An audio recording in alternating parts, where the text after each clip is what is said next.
স্ত্রীকে যখন স্বামী আবার নতুন করে ভালোবাসতে শুরু করে, নতুন করে তার প্রতি আগ্রহ দেখাতে শুরু করে, তখন বুঝতে হবে তার আস্তে আস্তে বয়স হতে শুরু করেছে।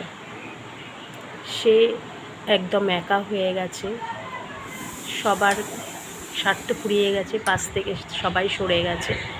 কারণ এখন তো স্ত্রীকেই দরকার হবে, কারণ শেষ জীবনে তার অসুখের সময় কে দেখবে, কে মুখের সামনে খাবার নিয়ে এসে রাখবে। সেই জন্য এখন সে তার বউয়ের প্রতি ভালোবাসাটা দেখাচ্ছে। কিন্তু যখন একজন স্ত্রী তার ভালোবাসাটা চেয়েছিল, তখন তো অবহেলা করে গেছে, ইগনোর করে গেছে, খারাপ ব্যবহার করেছে। সেই সব দিনগুলো কি হবে? সেই সব দিনগুলো কি আর ফিরিয়ে দিতে পারবে?